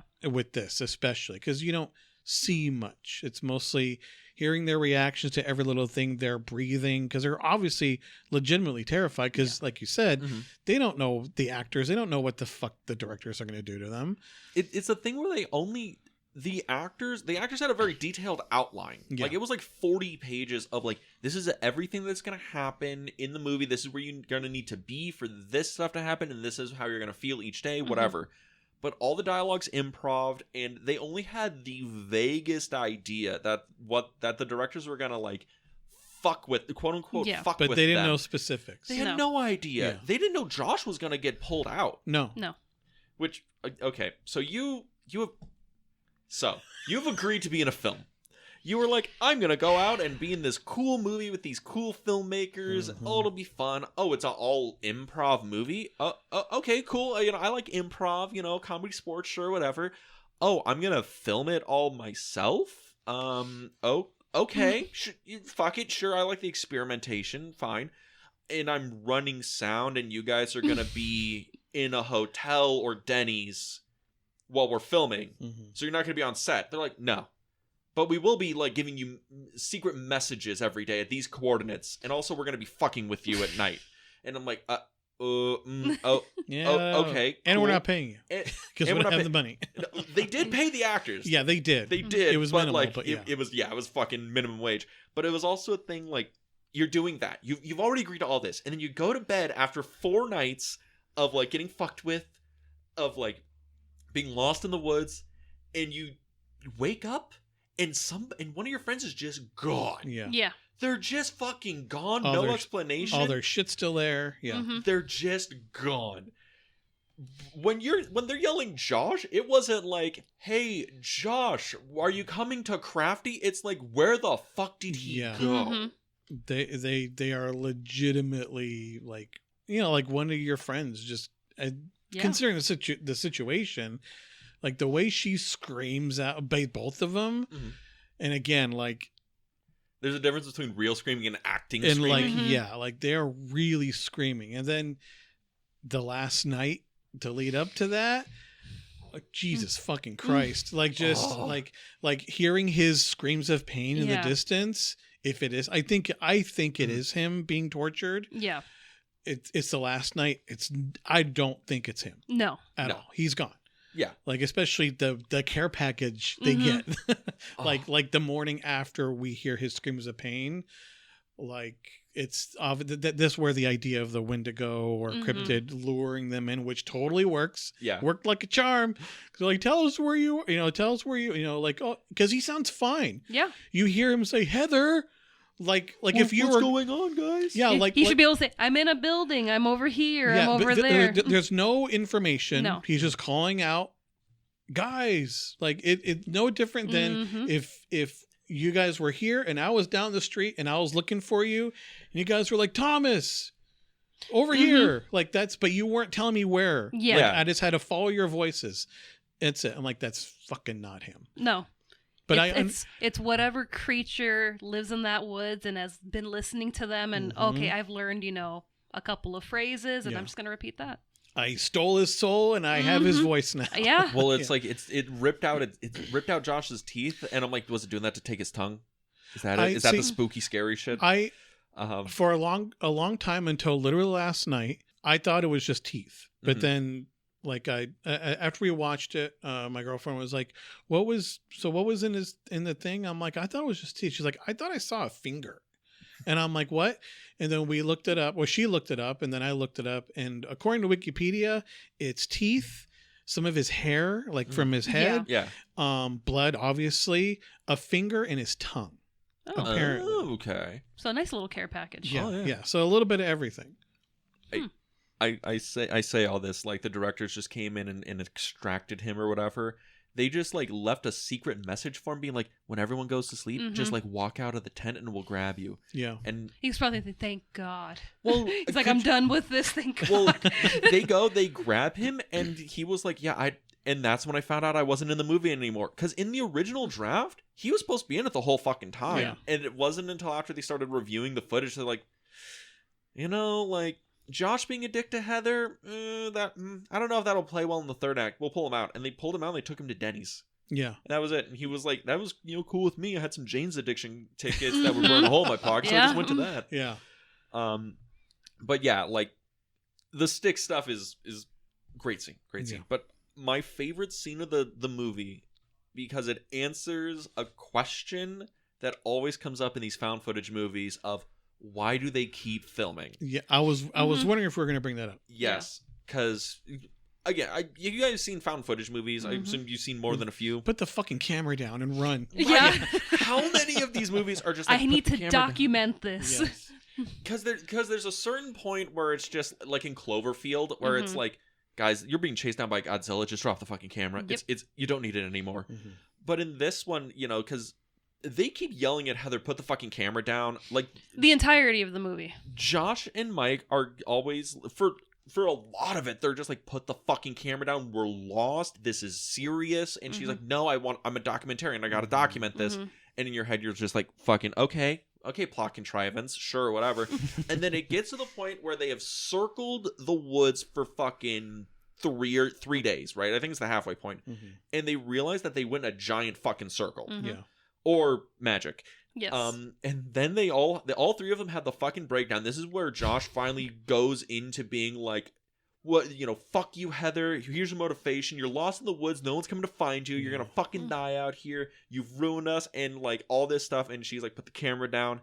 And he finally like breaks her down to where she just yells, where he's like, why do you keep recording everything? And she's like, because it's all I have left. It's all I fucking have. Oh, it's so good. Because it goes into her whole thing of like the only thing we really know about Heather is she's the director, and she's like quote unquote in charge. She's the control freak or whatever. And it's like the last thing she has to hold on to is like, at least I can control what's on the camera. At least I have this. It's something. It's something I can hold on to that'll keep me sane.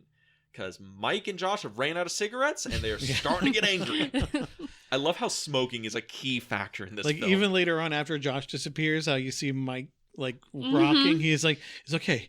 Found some cigarettes, so we're good. Yeah, we're still alive. Yeah, that man's jonesing for that fucking Lucy at the bottom of his pack. And again, like with Heather and the camera, it's something. Yeah, like you need something. Here's something about this movie that is.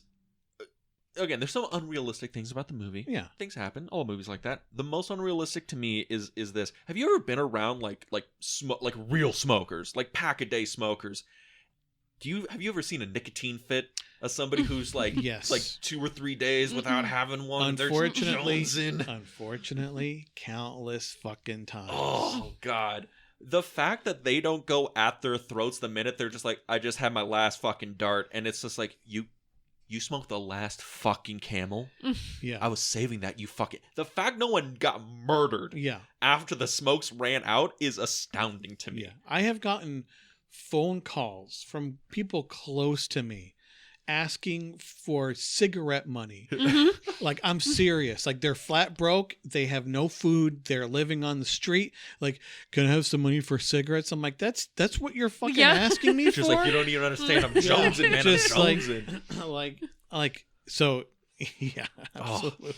So I would agree with you on that. Like, if you were to nitpick, like, you're right. They would have slit each other's throats because all three of them smoke. Yeah, because it's a thing there. It's like there's one scene that's a very like humanizing scene for all three of them that like connects them as people is when they're in the hotel where they're all like sitting there, they're smoking, they're drinking, they're all having a good old time, right? It's kind of like, oh, we're having a little party before we go out into the woods.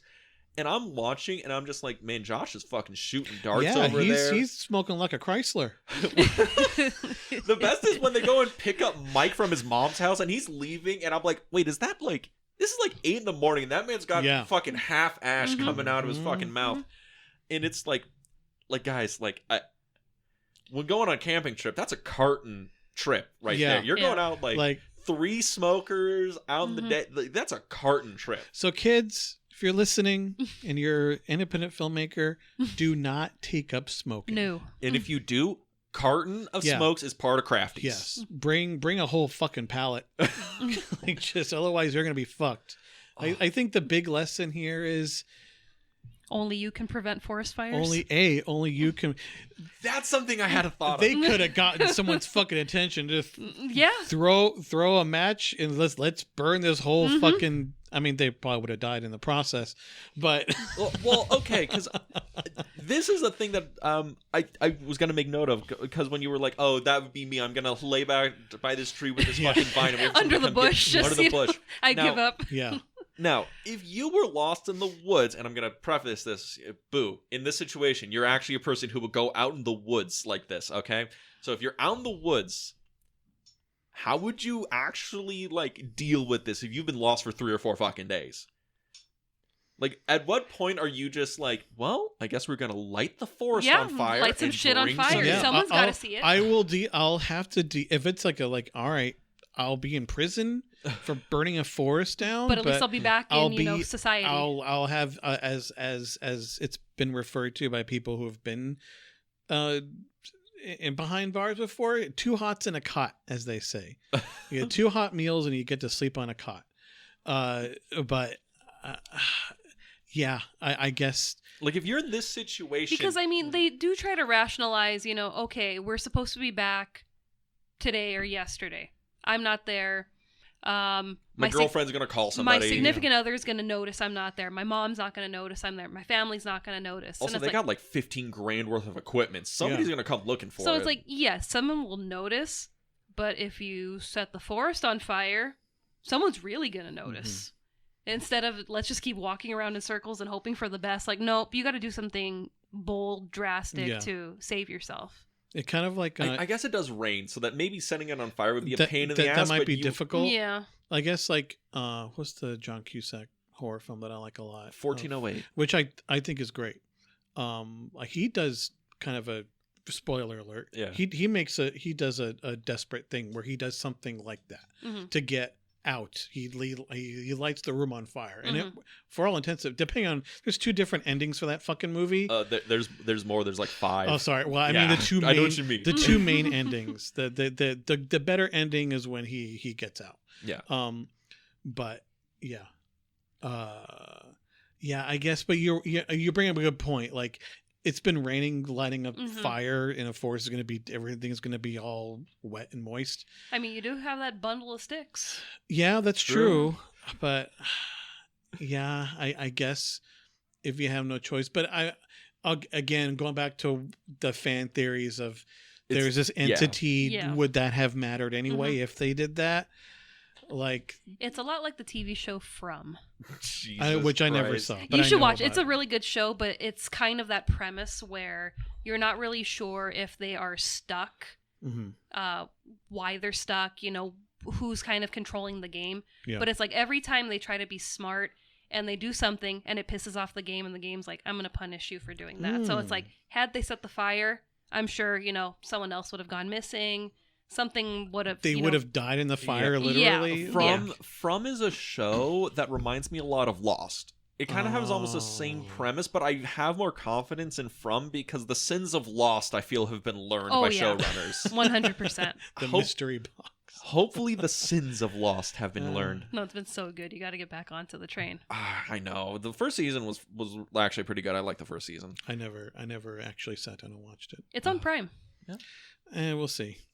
But yeah, so but I love the whole thing of Heather telling them, like, this is all I have left, because like the smoking or whatever, they all have something that they're trying to hold on to to keep them going. It makes perfect sense. Well, it's humanity. Yeah, in that context. Yeah, makes perfect sense. Exactly. Dean would be like, I'm jonesing for a milkshake right now. That would really keep me level-headed. Oh God. Oh, sweet I get baby it. Jesus. I go for fucking chocolate shakes. So I know bad. we're going after this, definitely. Yes. Oh God. But yeah, because like, I think that's also like, oh, Josh knocked something over or whatever. But I also feel like Josh is the character that gave up. Right, he accepted his fate. He accepted his fate because he's even like, I'll just wait here and let whatever happens, and you guys can come and find me. Because Mike is driven by like fear. Yeah. Heather is like trying to hold on to some semblance of control and keep herself straight or whatever. She's the captain. She's the captain of the ship, and if it goes down, whatever. And Josh is like, just whatever happens, right? And I think that leads into now the ending of the end sequence, which starts when Heather does the confessional. Yeah. Right, just like, to Josh's mom, to Mike's mom, to my mom, I'm so sorry. This is all my fault. I led them out here. I'm the reason we're here. I got us lost. It's heartbreaking. Yeah, it is. It's not easy to watch. It's not, and it's also a thing because it's fucked up in its framing because it's not her whole face. It's just like the top half. Yeah. And she's crying, and it looks like so raw and real, and it's like, God damn, I know the Oscars had no idea what to make of this fucking movie, but she should have gotten a nom. Horror gets snubbed all the time. We could talk hours about that. Yeah, but it's like, that is such an effective scene. Yeah. And it also goes back into what we talked about earlier when we talked about Heather's character, is how much of this is her fault. Like, how much of this is like when she's doing the confessional, she's taking like full blame in this, and like, Josh gave up. Like, this is Heather giving up. Yeah, and I mean, yes, she's the captain. She created this project. This is her passion. She's driving the ship towards this. But at the end of the day, she's still a college kid. Yeah. She's do they say like she's like 20 or 21? We're just I don't think they give guesstimating? us a number. I'm guessing they're all younger than 25. Yeah, the age range I think the directors gave was for casting was between 19 and 26 or whatever with a natural look. So she's probably, I don't know how old Heather Donahue is in real life. She's probably only like, I don't know, 20 in this, 21? Probably. Yeah, so, you know, this is barely not a teenager anymore. You know, we were just doing a project. We were, you know, following lore that we had no idea if it was real or not, and we didn't anticipate this. Who could? Yeah. If there's... Dean's like, no, she's the one. She did it. I mean... No, I just realized this. These are film students. They went out into the woods for a class project. Mm-hmm. This isn't like her being like, I'm going to take this, go to Sundance, take it to Slam Dance, I'm going to be like Citizen Kane. I'm like, this is for a fucking letter grade. Yeah. So... Oh, that is so depressing. We can all relate to this. It is... I can't emphasize this enough. If you're a budding filmmaker, you want to make a little thing for class, for on your own, it's so important. And I remember I gave you this speech too. Yes. Everything needs to be obsessively, anally planned. Yeah. Carefully. Because even Mike says, like, I thought this was scouted. This was all planned. Nope. She was like, we're winging it. I understand the, I guess, as the kids would say, the vibe of let's just go out and we'll just have fun and just wing it. Well, because she even like does she fronts that she's like, well, I this is scouted. This is this. I know where we are. I have the map and this and that. And it's like, that's not scouted. Scouted is not you stepped foot every step where we are going. And again, if you aren't the one that, if you can, ideally, if you aren't the director and you know someone else and if you're the Mike of this situation, you're the guy who's taking the fucking paycheck to show up on the day. If you can, as much as possible, find out how much of this shoot was actually planned out. Yeah. Because you could get in a situation, not exactly like this, where shit can go awry because nothing was planned. And then tempers will fly, someone's going to get in a fight, equipment's going to break, no one knows how to use this. So again, if you are the budding director of this, don't be Heather. Don't bullshit people. You need to have everything planned out. As they say, dot all your I's, cross all your T's, plan everything out super carefully. Or you just like admit or she could have just admitted humility. Just admitted, just like, look, I know where we are supposed to be, okay? But we're in a hiking trail in the woods. I have a vague idea. If she just said, look, I have an idea of where we are, but I'm not going to lie to you. I don't know exactly where we are. Then but maybe I know someone that does know will be like, oh, I hike. I know how to traverse the wilderness. Yeah. I know how to get us back. No problem. Or even if they were just even if they're already lost, if she just said like, look, I have an idea where we are. If we just keep heading in this direction, we're going to hit, she pulls out the map. You know, like, here, everybody, I got the map. Here's Dora the Explorer. Here's map. Being like, look, here, we're vaguely over here, right? If we walk south, we're going to hit this thing, all right? If she could have fucking lied and said, we're going to hit this thing. It's going to take us like 5 hours, but we're going to hit this thing. She could have lied, but at least it would give them the sense of direction, of a goal. Yeah, but you know how it is for people. You know, they get a little bit of power, a little taste of it. And it's just, you know, I'm going to be the captain, everything. And even though I am sinking, I'm not going to tell anybody. Yeah. I like how we're painting Heather as the fucking, like, Machiavellian villain. And no, she's just kind of misguided. No, we're not painting her as the villain. Yeah, she's not the villain. You said she's misguided. And she is kind of full of herself to a certain degree. Like every film student. Yeah, like every film student. Like, this could have, to a certain degree, been avoided. Obviously, once that little rock mound was desecrated, that's when you get out. I think at that point they were fucked. Yeah.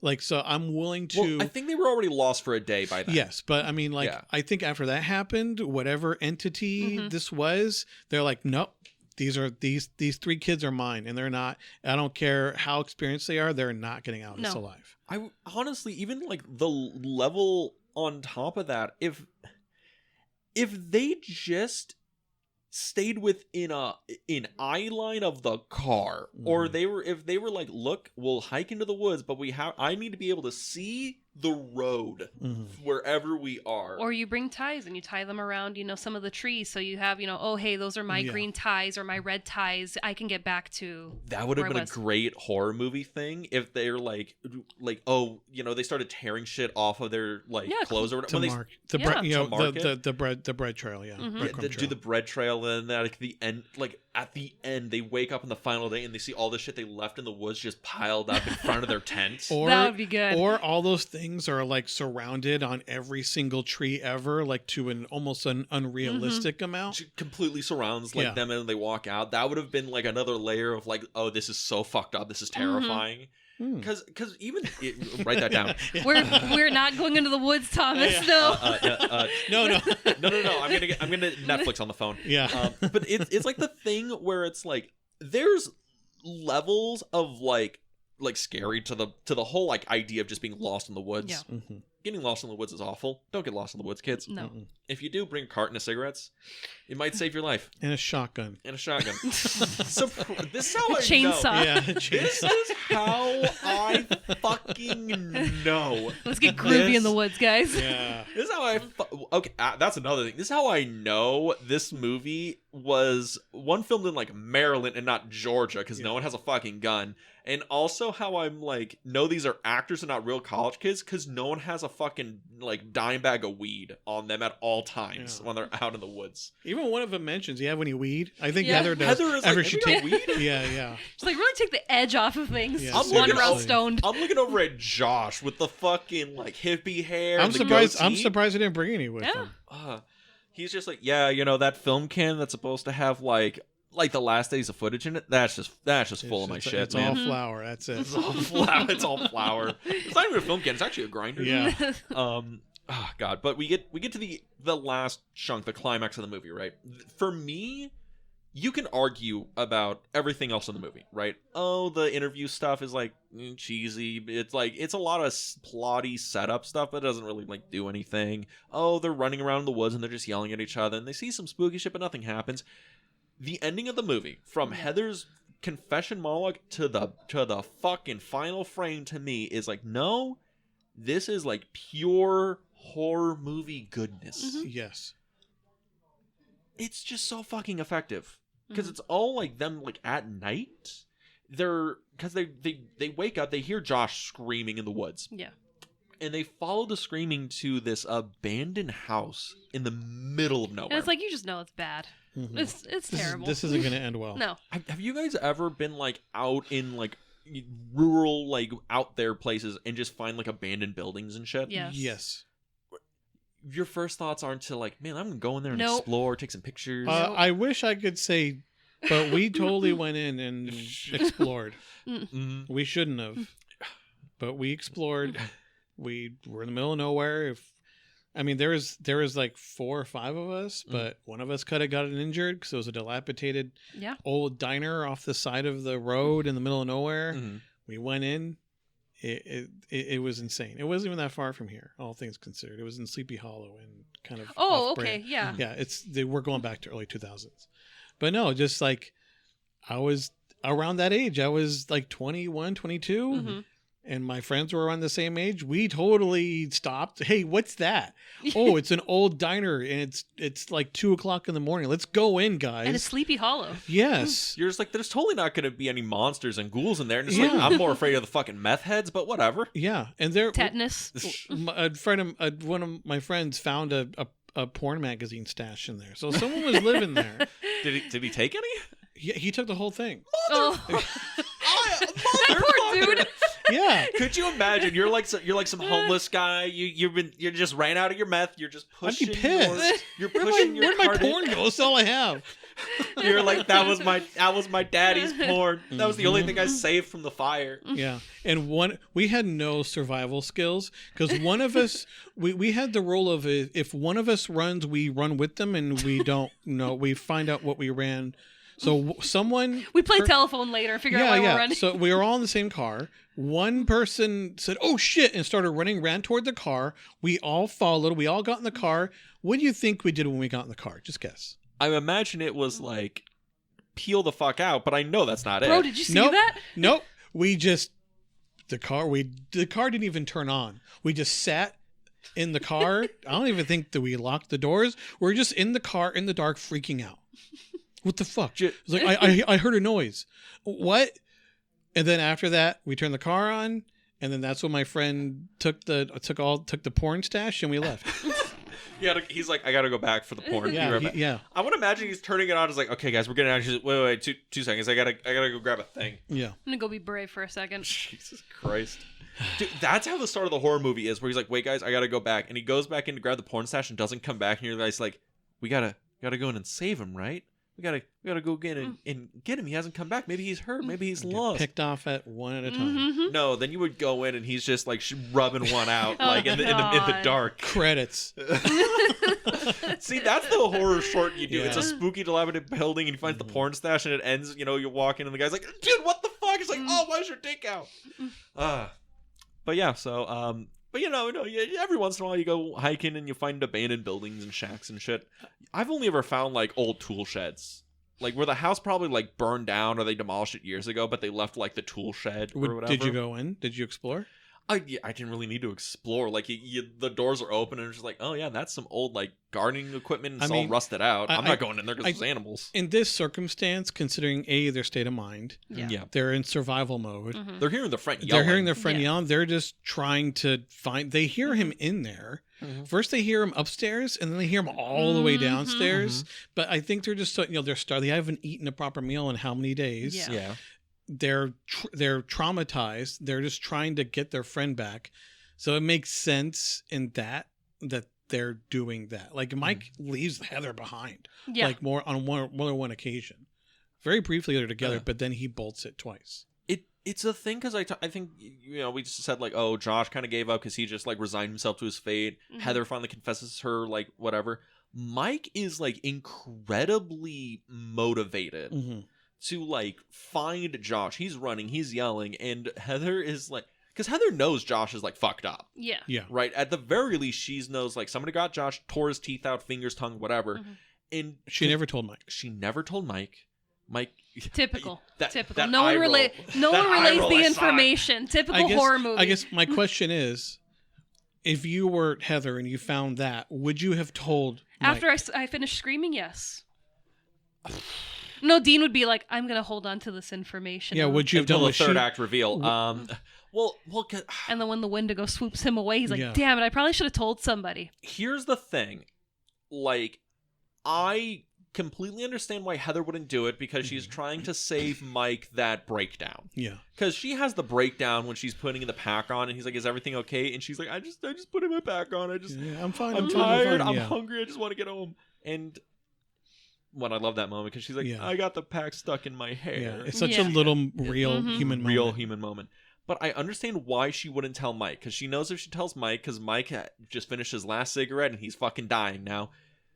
Why she didn't tell him then? But when they hear Josh's voice, she should have been like, "That's not him." Yo, Mike, right That's here, buddy, right here, homie. Josh is dead. I know, freaking out. Cool. I don't know what that voice is. We need to go the opposite direction. I guess the question is, would he have listened to her anyway? No, I hear that's totally him. Well, I mean, in the beginning, when they hear things, and he's just like, nope, I don't hear nothing. I don't hear anything. And even after a few times, I think he's like, I don't think that's Josh. Like, I don't think that's him. I don't know what the fuck that is. Yeah, but I mean, they go anyway. So again, I think they were doomed when Josh knocked that little pile of rocks over. It wouldn't have mattered what they did or didn't do. They were. That's when you try sprinting back to the car. It's like if you're going to try to fight back, at least it's like. Would that have? I mean, you're just getting further and further out. After that, it's like, oh no, we're fucked. We need to try to get out of here. I'm so surprised they didn't at one point just say like, you know what, fuck it, light some torches and we're going to just walk through the night. We're just going to keep going. We're just going to keep marching. Like, no sleep, no nothing. Just they've been walking all day. You're not eating that much. Your body can only take so much. Yeah. Okay, I like how you say that. Now, Boo, if we were lost in the woods, the first time I'm like, oh, wait, no, this isn't on the map. You'd be like, no more sleep? No, I'd be Nothing's turning going. around and be like, no, I'm going to keep walking until I start recognizing things. Yeah. Or I'd be like, that's great, but I've had my GPS going this whole time in my pocket, so we're good. This is 1999. Yeah. But yeah, Yes, I mean, really? 1999, you were how old? I was 5? I was 8, so I'd be the one with the map, okay? We wouldn't be listening to, 5-year-old Dean. Let's be real. We'd be listening to 17-year-old Thomas, all right? I wouldn't have been... Thomas would ditch us in the woods. He's like, fuck them kids. I wouldn't have been much help knowing who I was then. Absolutely not. But yeah, the ending of the movie, they're running through this fucking dilapidated house, and there's shit in this house where it's just like, at first it looks like just like an abandoned house. Which is creepy enough. Yeah. Why I asked, like, you've been in abandoned houses or seen abandoned houses out in the middle of nowhere. They're creepy as fuck, but they're not like scary. It's just creepy, right? Yeah. This house is creepy because as they're running up and the camera's going, The and it's like handprints, there's the just symbols. handprints all over the walls. There's like weird symbols, and there's like, and it's not like graffiti. Because at first I was like, is that somebody's like tagging up here, Yeah. being like, fucking Brooks was here, and I'm like, Yeah. no, that's some Satan shit right there. Yeah. Some shit. That's some Satan shit on the back of Thomas's backpack.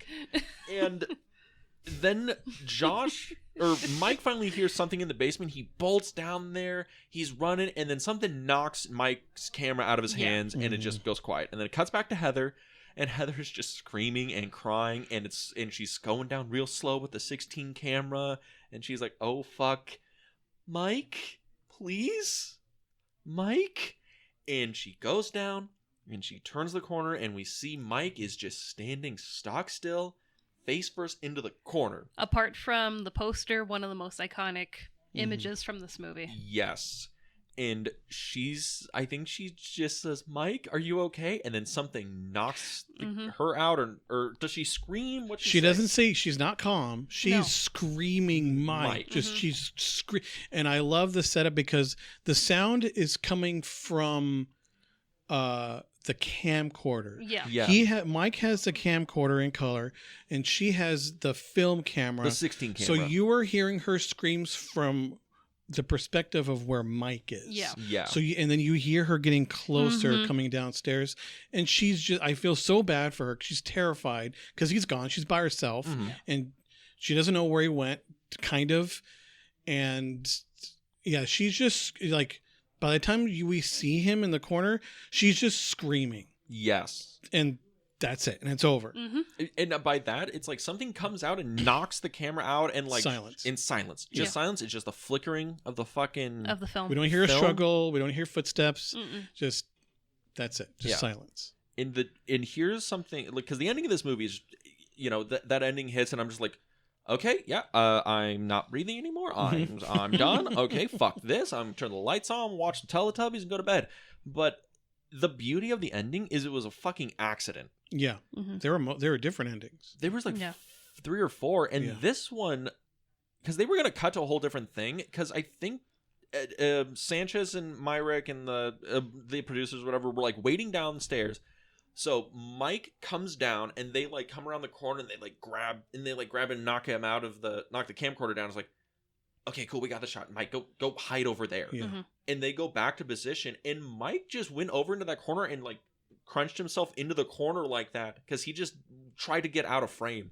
Heather wasn't supposed to catch him. Yeah. And she comes down and she like screams, and they do the same thing to Heather, and it's like that Mike, the fact that Mike was like, okay, I'll just stand in this corner and just not look towards the camera so they don't catch me. Yeah. And it's the most iconic one of the most iconic things of this fucking movie. Yeah, I know there were different things, like he was like strapped be up crucified. on He was to be crucified. hung. That's like, when they had a costume for the Blair Witch to show up at the basement, and like there was going to be kids and shit. Yeah, but I feel like this was the best ending they easily. went with, because I remember to this day the audience's reaction in the theater to seeing him in the corner. Just like, oh my god, The like breath just gets sucked out of the fucking everyone.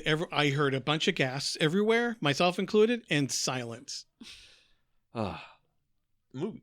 The ending's pretty good. It slaps. It slaps. It slaps. You're fucking right, it does. You're like, God damn it! I you're fucking like, love say it. my name. Yeah. It fucking slaps. Damn right. So real quick, yes, Watch it, please. Yeah, sorry everybody. We have to. We gotta wrap it up. We gotta wrap it up. So final thoughts on Blair Witch. Great movie. Would 100% 2 thumbs up from me. 5 thumbs up. Whatever.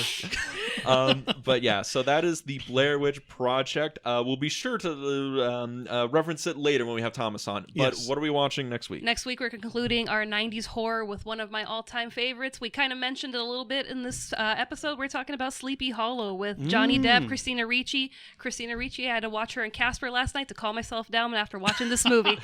Directed by Tim Burton. It's a real good one. It's a banger. Fucking great. It'll be a video episode too. It will. Thomas, you want to plug anything before we get kicked out of here? Nothing new. Listen to the 2001. That's it, all the same shit. But thank you for having me so much. This is great. All right, everybody. Go check out our socials. The Film Club Podcast on Instagram. Yeah, follow us there. We're on Apple Podcasts, Spotify, Google Podcasts, YouTube, and we'll see you next week at the Film Club. Thank you. Have a good week, everybody. Talk.